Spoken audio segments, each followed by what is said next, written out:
This is infuriating because TikTok is one of the most dangerous social media apps that we could have. And what you've got, I honestly, every time I hear you, I feel a little bit dumber for what you say, because I can't believe that here you've got a TikTok situation. What they're doing is these 150 million people are on TikTok. That means they can get your contacts, they can get your financial information, they can get your emails, they can get text messages, they can get all of these things. This is very important for our party. Exactly what they're doing. Very important for our party, and I'm going to say you've gone and you've helped China make medicines in China, not America. You're now wanting kids to go and get on the social media that's dangerous for all of us. You went and you were in business with the Chinese that gave Hunter Biden $5 million. We can't trust you. We can't trust you. We can't have TikTok in our kids' lives. We need to ban it. Mr. Ramaswamy, you have 15 seconds. I think, excuse me. Let them fight. You have 15 seconds, Mr. Ramaswamy. Thank you. I think we would be better served as a Republican Party if we're not sitting here hurling personal insults and actually have a legitimate debate about policy. Shut up, silly woman. All right, folks, well, let's talk about Wednesday night's GOP debate. And before you say it, yes, most of what we saw last night was a complete train wreck. Yes, we could end this video here and summarize it with 3 simple words. Donald Trump won, which I know very often comes across like a talking point, but when you consider the fact that what we saw was basically a bunch of chaos, and especially that no one candidate had that super above average performance where they seem like they're gonna rise like a rocket to adequately threaten Donald Trump's #1 position, you really can sum it up by saying, yep, Donald Trump basically won another GOP debate without even showing up. Frankly, folks, I don't know how he does it. But with that said, despite the fact that this is basically a race for second place and more or less TV entertainment by now, I still do want to do a video analyzing it all, breaking it down, telling you how I thought each candidate did, because I just find it interesting and entertaining. And frankly, if you clicked on this video, I assume you do as well. So with that said, let us give you all my analysis on the GOP debate. I have some notes here written down on the highs and lows of each candidate. I'm going to give them a letter grade. I think you guys understand how an analysis commentary works. So with that said, let's just get right into this. And our first candidate I want to give my review of is everyone's hometown favorite. Let's talk about Vivek Ramaswamy. How do I think he did last night? Well, to sum it up, I thought he did well as expected, but I will say I thought Vivek missed a few opportunities. And this is important because keep in mind, as I've been saying, Vivek's campaign in many ways is a hype train, right? He is a spur of the moment by definition. And so it's going to be very important for him if he wants to sustain the hype train to constantly be generating that buzz and attention and being able to maintain that. And that's why the first debate was such a good moment for him, because all of the attention during and after that debate was about him. During the debate, he was always the subject of attack, and very often he was also the one attacking others. That was good because he was the center of attention. Again, if you're that type of candidate, you need to be the center of attention. And of course, after the debate, the best part for him was that everyone left that night talking the most about him. His name was trending the most. It felt like, think back to it, right? You left that debate, whether you love Vivek or hate him, you really left that night thinking about Vivek Ramaswamy. The problem with last night is, again, he did fine. The moments he had to speak, I thought he was fine in, but he failed to really capture the attention in the same way. And early on, it did seem like it was going to go like that first debate. The same people that funded Hunter Biden millions of dollars was a partner of yours as well. It's not nonsense. So look, here's what I want to respond. These are good people who are tainted by a broken system, and it's not the fault of anybody who's involved. Some of us are tainted. Excuse me. Thank you for speaking while I'm interrupting. While I'm speaking. You said if I may finish. You can't be on both sides. Gentlemen, you'll have your turn. One of the challenges we should have. Please focus on the issues that matter. We know we did business in China. Everybody knows that. If I may address. But it really did feel like in that second hour, and that second hour is important because that's what's fresh in everyone's heads, and that's what people leave the night remembering. You kind of just got the feeling feeling he was a little bit quiet. He didn't talk enough. He didn't just make enough noise, right? And I especially think about the missed opportunity in terms of Nikki Haley. You remember that second hour when Nikki Haley was going crazy, screaming neocon girl boss nonsense at everyone. I was really thinking that is a prime window for Vivek Ramaswamy to step in and just shut this annoying woman up. But she never really did it. Okay. And I think, again, that was his problem last night. Not that he did anything wrong, but because he didn't leave the strong enough impression that he, more than any other type of candidate, needs, right? Nobody really left last night talking about him the most. He just didn't seem to do enough. Again, I'm not saying that's all his fault, because a lot of it is how these debates go. Does the moderator give you time? But like I said, that's also how it goes, right? It's a matter of circumstance very often. And when I especially consider the fact that it seems like since that last GOP debate, some of his thunder has dissipated a little bit. It seems like the month of September has been a little bit more quiet for him. I thought it was imperative last night that he sees the noise, and he didn't really do it, right? So overall, I'll give him a solid B grade. I thought the first debate was an A, probably an A+ performance. It was perfect in terms of what he needed. I think you compare that to last night, it was okay. It was solid, but it wasn't great. It wasn't the tearing the house down type of performance we saw in the first debate. And ultimately, I think that's what he needed and just didn't get. So like I said, B grade for Vivek Ramaswamy. All right, moving on to Ron DeSantis here. This might be a hot take, but I will say my prediction on this did come true. I honestly thought it was overall a pretty good night for him, and he certainly did a lot better than that first debate. Now, let me contextualize what I mean by that, because some people may say, well, last night, Vince, I still wasn't super impressed with DeSantis, and in fairness, you guys know, we've been pretty critical of how he's run his presidential campaign here so far. But what I said last night, and this is still true, is that going into that debate, his big focus was not necessarily let me catch Donald Trump with a stellar performance. It was more so that he needed to win back the confidence of his donors, because if you've heard the recent stories, you will know a lot of big money GOP people who were initially funding DeSantis's campaign are now starting to pull out or become skeptical because they're saying, hey, this is not a very good campaign. Why am I getting behind this, right? And you consider the stage he was in. He was in Southern California at the Reagan Library. He had a lot of Newport Beach, Orange County, maybe even San Diego GOP big money in attendance. This is a very important donor class if you're Ron DeSantis. This is a donor class that Donald Trump doesn't necessarily have on solid lock, especially out there in California. So, I thought it was very important for him, not necessarily to tear the house down, but he needed to do enough to inspire confidence and not get his donors to leave that debate thinking, why are we even behind this guy? Let's pull out all of our money. And so with that said, I thought he did that. I thought he did enough. Okay, first of all, he was certainly a lot better than the first debate. That first debate, I don't know why he was screaming in the mic so much, but this time around, it seemed like he was speaking a lot more naturally. He was giving level-headed answers. He wasn't trying too hard. It was kind of just a calm, collected Governor DeSantis that people have come to know. And then furthermore, the reason why I thought it, again, I'm analyzing here, but I thought it went well for him is because he was able to draw a contrast between himself and a lot of the other mudslinging and chaos that was happening around him, right? Because a lot of people recognize from that debate, a lot of people were going around screaming. Nikki Haley was being rah, rah, rah, rah, about everyone. We'll talk about that in a second. But in the middle of that, he kind of came across as the cool, collected, facts and logics guy in the middle of all that. And you may say that you don't like that about him. And, certainly I've maybe criticized him for that in the past because I say, well, he's kind of a fence sitter. He won't really get his hands dirty. But understand, too, that's what his supporters like about him. If you're a DeSantis supporter, you want kind of a version of Donald Trump that's more toned down. And he did a good job of doing that by not screaming and kind of being the calm in the midst of that storm out there. And I will say, especially, I think that's what his donors in many ways wanted to see.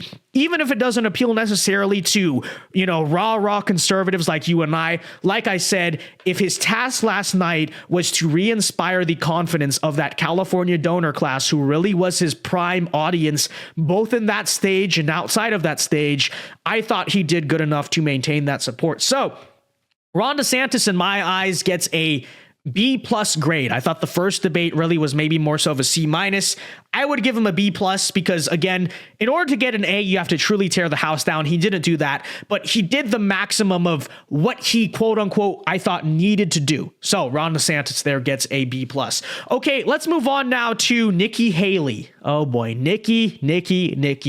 What are we going to do with you, Nikki? Nikki Haley was completely insufferable, okay? She is Republican Hillary Clinton in every single regard. Literally spent the entire night screaming at everyone on the stage, seeming completely hostile and unpalatable and unlikable.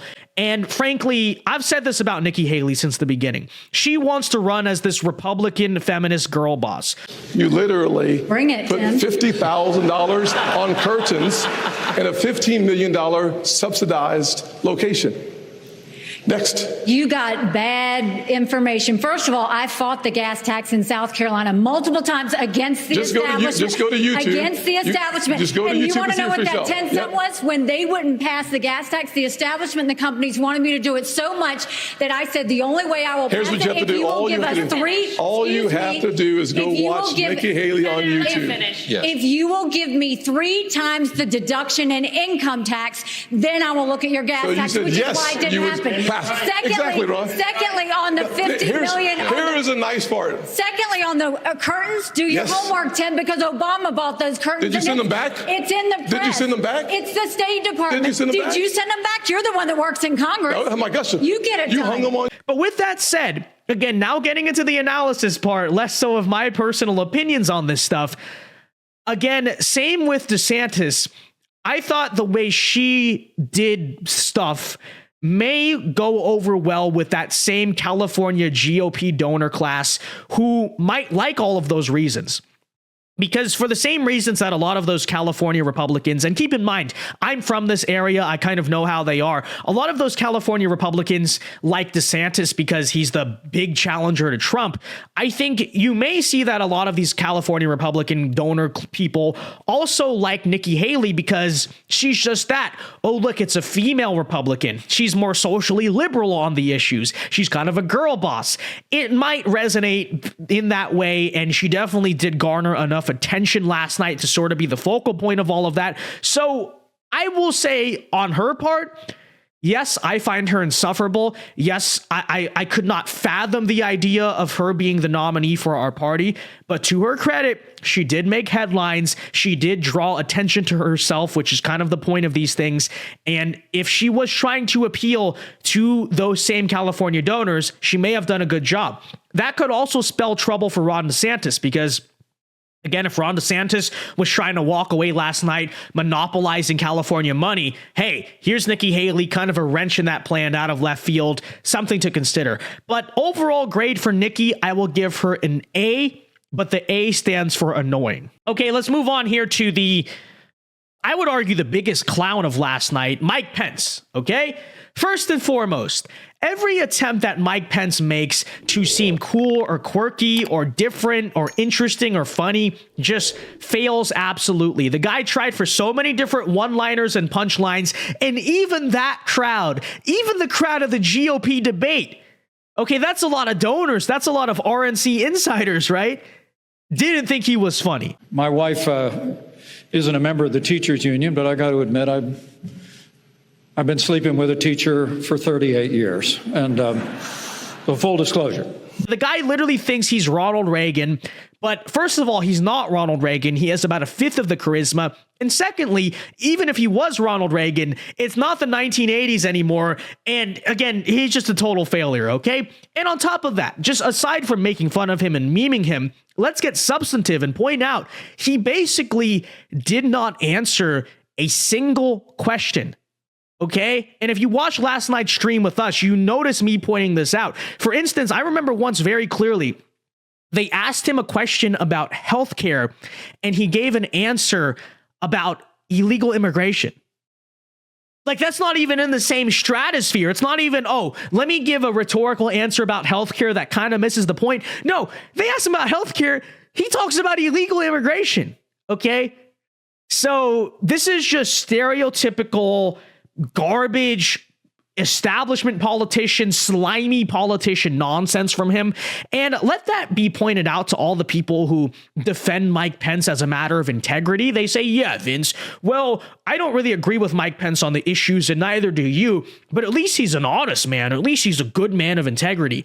Well, what I saw last night was not a man of integrity. What I saw last night was the same conniving, slimy politician behavior that you expect from the rest of them. And arguably, Mike Pence was so bad last night, he was basically a parody of that, right? One last thing I want to point out here, of all the questions he would not answer straightforward, one very important question that he would not give the answer to was whether or not he would support an amnesty deal for illegal immigrants. That should be a very straightforward question, you would think, for Republicans. No amnesty. That's obviously meant to be a political weapon against us. Why would we support that? The fact that Mike Pence wouldn't answer it makes it pretty clear. You know how it is with these politicians. That means Mike Pence is pro-amnesty. So keep that in mind. For a guy who claims to be of integrity, for a guy who claims to be a real principled conservative, you won't answer questions, and you pretty clearly support amnesty for illegal immigrants. Absolutely destructive. Cannot ever let that guy touch power. Luckily, he won't. Okay, getting on here to the rest of our clown car. Let's talk about Christie. Kind of just quiet, honestly, overall. I expected him to truly say a lot more. I thought he was going to go out there and try to end Vivek Ramaswamy's campaign forever. Didn't really do that. Kind of forgettable. He did have that one Donald Duck line where he was psychotically looking into the camera and basically saying, "I'm coming for you, Donald Trump. Look at me, Donald Trump. You're Donald Duck." It was psychotic mass murderer vibes. And I want to look at that camera right now and tell you, Donald, I know you're watching. You can't help yourself. I know you're watching. Okay? And you're not here tonight. Not because of polls and not because of your indictments. You're not here tonight because you're afraid of being on the stage and defending your record. You're ducking these things. And let me tell you what's going to happen. You keep doing that, no one up here is going to call you Donald Trump anymore. We're going to call you Donald Duck. All right. Final grade I'll give here is an L for large. Or you could say for loser. It's the same one, but I will give him an L letter grade. All right, moving on here. Tim Scott. Again, kind of like Christie, actually, in a different sense. Not nearly as bad on the issues, but really kind of forgettable last night. Couple notable moments, I guess. He did go after Vivek early, which was, I thought, a strange strategy. It didn't seem like him and Vivek Ramaswamy were natural enemies, but whatever. Went after Vivek. He also did have one good moment where he kind of shut up Nikki Haley. He was the first person to push back after she was screaming at the whole stage for an hour. So I did like to see that. Good on you, Tim Scott. But other than that, totally forgettable. I'm giving him a straight C letter grade. Totally average. Nothing good, nothing bad. Literally right in the middle. Okay. All right, moving on here. Last candidate we got to talk about. How could I forget? DOUG BURGUM. DOUG BURGUM. Bert from Sesame Street.